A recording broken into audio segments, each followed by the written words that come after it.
बहुत शांति से बैठे हैं। एक घोषणा देती हूँ, बाद में शुरू करती हूँ। आवाज दो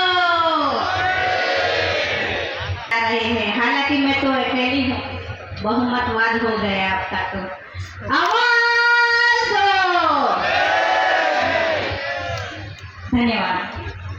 सबके फाउंडर मेंबर्स, जनप्रतिनिधि, विदेश से आने वाले अपने आदिवासी साथी और अन्य राज्य से आने वाले मेरे भाई और बहन, यहाँ पंडाल में बैठे सभी माँ, बाबा, भाई एवं बहनों को हमारी ओर से आपकी जय। वैसा ये जो विषय दिया है, ये बहुत कठिन विषय है, क्योंकि एक वर्कशॉप में या फिर सेमिनार में बोला जा सकता है, 5 या 10 मिनट में नहीं बोला जा सकता। फिर भी हम कोशिश करेंगे कि आपकी तक ये अंतर्राष्ट्रीय एवं राष्ट्रीय आदिवासी के अधिकार क्या है। हम भारत के लोग, यहाँ से शुरू होता हमारा संविधान की प्रस्तावना। जब 1950 में ये पारित हुआ, तब इसमें आदिवासी लोगों का भी समावेश हुआ, जैसे कि बंधुता, सामाजिकता और अपने समाज की रक्षा के लिए सभी को ये समानता के लिए अधिकार दिए गए। ऐसे संविधान में मौलिक अधिकार, राजनीतिक अधिकार और नीतिगत अधिकार है। और उसमें जब 1950 में जब ये संविधान पारित हुआ, तब उसकी जो सूची थी, जिसमें हम बोलते हैं कि 5वीं और 6ठी अनुसूची बोलते हैं, उस टाइम 8वीं अनुसूची थी।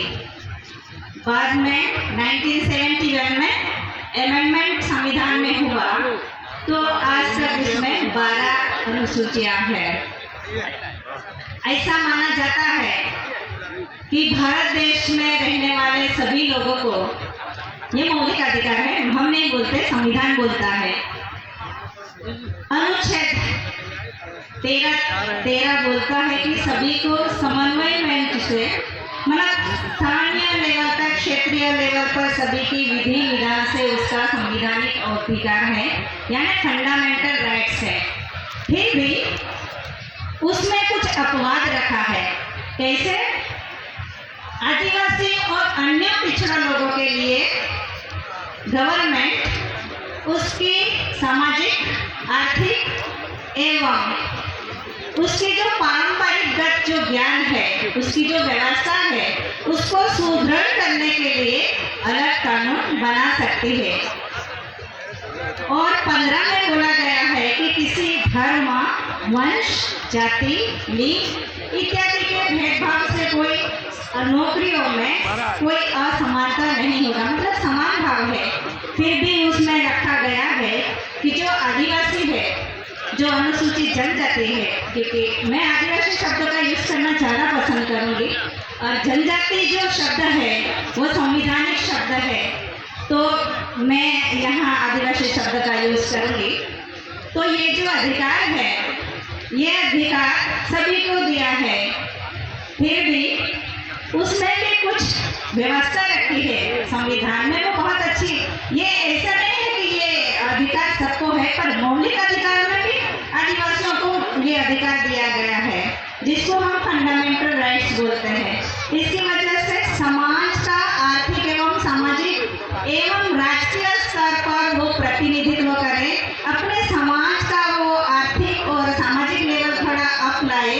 उसकी वजह से उसमें उसको नौकरियों में आरक्षण दिया गया था, और उसको सामाजिक लेवल पर भी आरक्षण दिया गया था।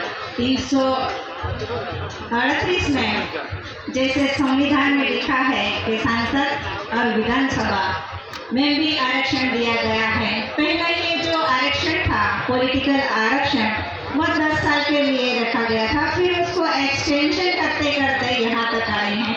वो इसलिए रखा गया था कि ये जो हमारे जनप्रतिनिधि है वो अपने समाज का प्रतिनिधित्व अच्छी तरह से कर सके, आदिवासी समाज का कोई नुकसान ना हो, आर्थिक लेवल, सामाजिक लेवल या फिर उसकी जल जंगल छीनी ना जाए, उसका जो स्वाभिमान है वहीं से वो ना जाए, पारंपरिक ज्ञान से वो परास्त ना हो, ये सब उस आरक्षण में आते हैं।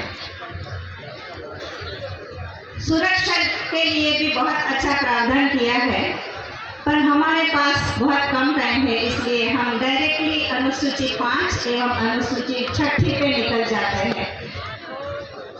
अनुसूची 5 में 10 राज्य आते हैं, आपको मालूम है। अनुसूची 6 में पहले 4 राज्य थे, अभी गोरखालैंड परिषद से मिलाकर 6 राज्य हुए हैं। और ये जो परिषद है, गोरखालैंड परिषद है, वो 2011 का जो अमेंडमेंट हुआ संविधान का, उसमें ये पारित किया गया है।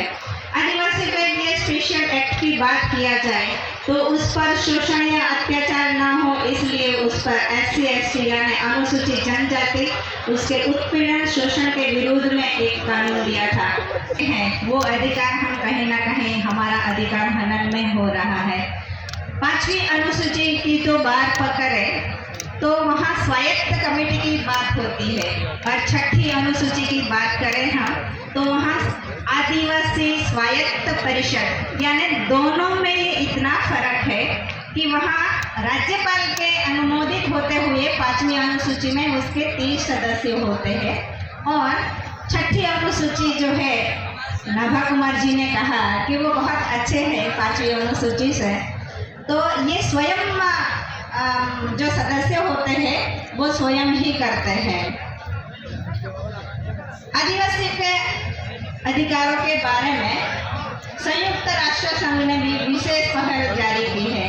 संयुक्त राष्ट्र ने आदिवासी समुदायों का भी परिभाषित करते हुए कहा है कि आदिवासी समूह से तात्पर्य रखने वाले उन लोगों से है जो उस देश के लोगों से भिन्न संस्कृति एवं वर्चस्ववादी व्यवस्था से पीड़ित होकर निर्जन भौगोलिक क्षेत्र में निवास करने वाले। भारतीय प्रशासन ने इस परिभाषा को खंडन किया है। संयुक्त राष्ट्र संघ से प्रस्तावित अधिकारों को अंतर्राष्ट्रीय कानून के अनुसार आदिवासी लोगों को आत्मनिर्भर का अधिकार प्राप्त हुआ है।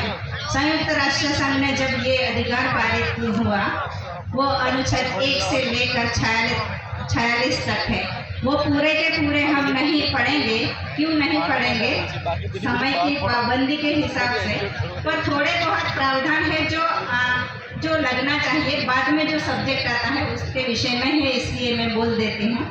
अनुच्छेद 11 है, आदिवासियों को अपनी सांस्कृतिक परंपराएं और रीति रिवाज अपनाने और उन्हें अधिक सशक्त बनाने का अधिकार है।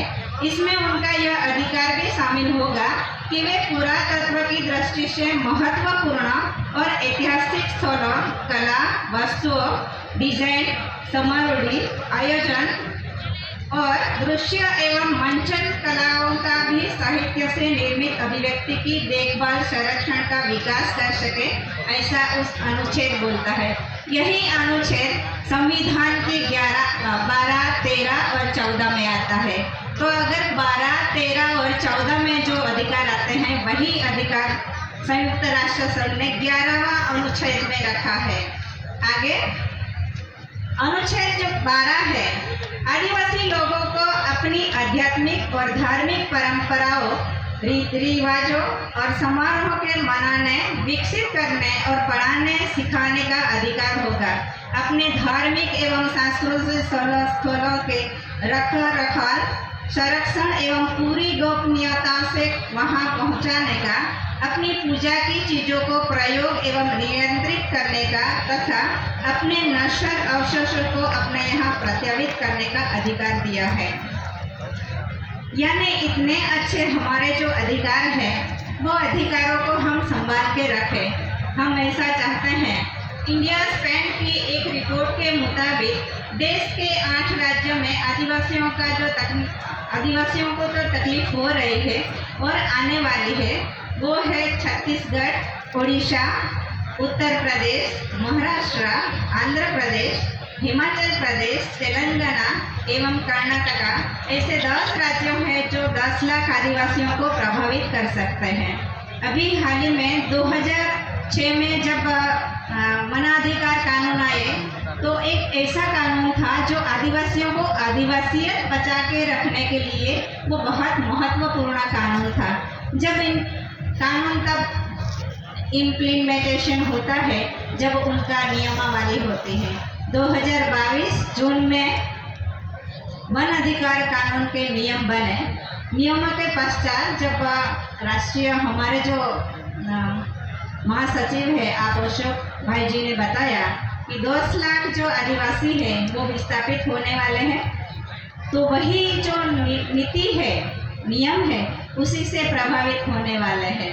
पर्यावरण, वन एवं जलवायु परिवर्तन मंत्रालय की वेबसाइट पर भी ये 38 में से 23 परियोजनाओं के लिए वन मंजूरी दस्तावेज अपलोड किए गए हैं, आप देख सकते हो। भूमि विवादों पर नजर रखने वाली एजेंसियां LCW ने उनकी समीक्षा की। इनमें से 13 मामलों में भूमि अधिग्रहण पर सहमति का जिक्र नहीं है। वहाँ 10 मामलों में दावा किया गया है कि परियोजना से प्रभावित क्षेत्र में कोई आदिवासी है ही नहीं है, वो परियोजना के खिलाफ नहीं है। 1951 से लेकर 90 के बीच पूरे देश में आदिवासियों का 2.13 करोड़ आदिवासी विस्थापित हुए हैं। ये जो रिपोर्ट है ये आदिवासी मामलों के मंत्रालय की 2014 वेबसाइट पे रखी गई है। और इसमें हमारे अधिकार होते हुए भी, इतनी अनुसूची होते हुए भी हम लोग हमारी जमीन से, हमारे घर से, हमारे गाँव से जो निकाला जा रहा है वही हमारी अनुसूची 5 एवं 6वीं जो अनुसूची है वो शायद इम्प्लीमेंटेशन हो तो ये जो हमारा जो अधिकार हो रही है वो नहीं हो पाएगा। आप सबने हम लोगों को बहुत इसलिए आप सभी को जय।